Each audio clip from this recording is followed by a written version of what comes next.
This is GBH's All Things Considered. I'm Arun Roth.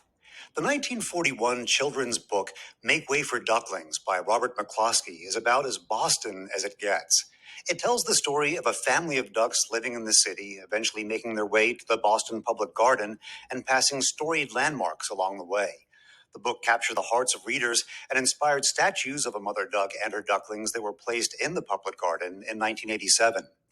Now the story is being brought to life in a new way through Make Way for Ducklings, the musical, adapted for the stage by Sandra Eskin and Michael Bobbitt, with music and lyrics by William Lanish.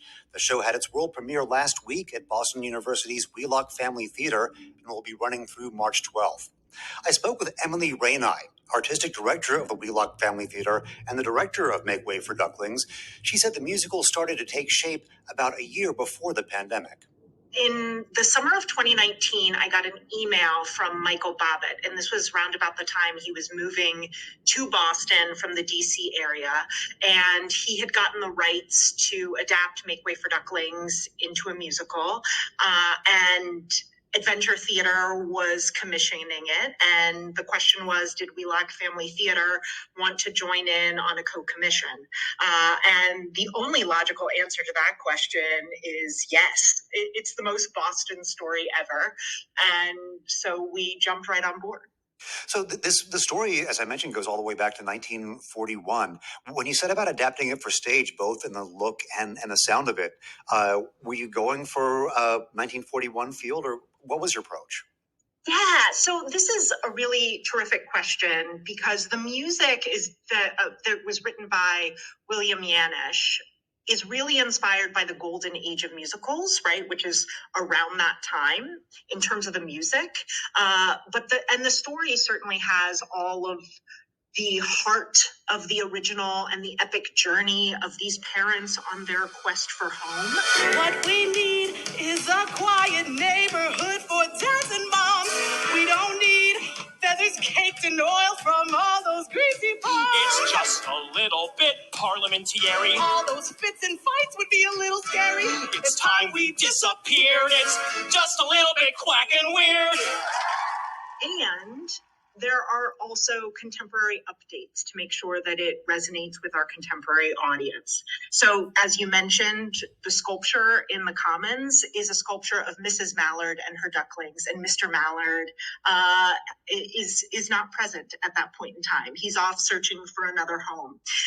And in this story, this is a story where Mr. Mallard really stays, and Mr. and Mrs. Mallard have to learn how to co-parent together. And so that's just one of the contemporary adaptations, that it's not only mamas raising their brood of ducklings on their own, it's two mallard ducks trying to figure out together how to raise ducklings. So yes, it's very much influenced by the original, but we're also taking our contemporary world into account. Tell us about how the story is represented, especially the city and its landmarks. Well, the story opens with this song called When You've Got a Park, and that is really a celebration of the Boston Public Garden. And the finale of that song is when you've got a park, home's there, or when you've got a park, you'll stay. This idea that a park is a place for a community to gather. It's an oasis in the middle of a super bustling city, and it's where nature and animals and humans all come together.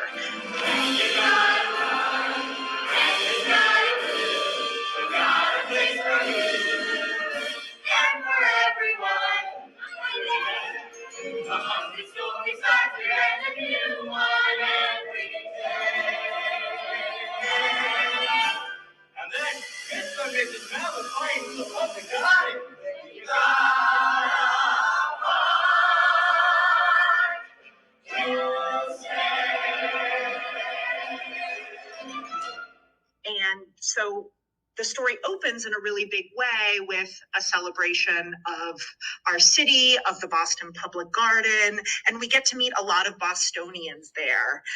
That was one of the particularly fun parts about it. As the story is written, it says Bostonians, but living in Boston, we know that the Boston Public Garden is inhabited by Freedom Trail guides, and there's a newsie, which is actually a little bit of more of a historical reference, and some sports fans are on the commons, and thinking about just the specifics of who we meet in the Boston Public Garden.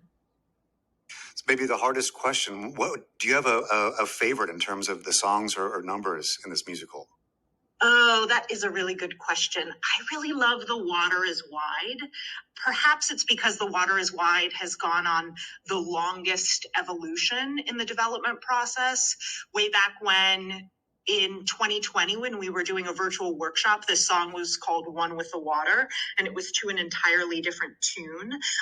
But now it is this swashbuckling romp on the Charles River with Captain Mike, who's a bit of a pirate, serving as a tour guide to Mr. and Mrs. Mallard and their brood of ducklings, and all of the adventures that they encounter and all of the boats that they encounter along the way. Hey ho, hey ho, the water is wide. W-I-D-E, wide, wide water. Everyone out in the free, fresh air. Folks safely nestled aboard their own vessels. Tell us about the audience response you've had so far. Yeah, so there are so many references to Boston, and Michael Bobbitt and Sandy Eskin, the two co-writers, have really written in so many Boston jokes, and it's really fun to hear Boston audiences identify with the references. So there's this whole bit on two Bostonians fighting over a parking space, and we all know that experience pretty intimately living in Boston, but the audience here just really erupts in response to that. And there are references to Dunkin' Donuts or Harvard, MIT, and Boston University. And I don't want to give it all away, but we do have a lot of fun. And I will go so far as to say that the script is wicked smart. I mean, you probably must have people shouting out in the audience with those references. Well, there is one moment where everyone does shout Ducklings, and that is written in. But our performances are also designed for the whole family, and particularly for young people, and so that does naturally always invite a certain level of audience response. Emily, it's been great fun talking with you. Thank you. This is great. Likewise, thank you so much. That's Emily Ranii, Artistic Director of the Wheelock Family Theater and the Director of Make Way for Ducklings, the musical. This is GBH's All Things Considered.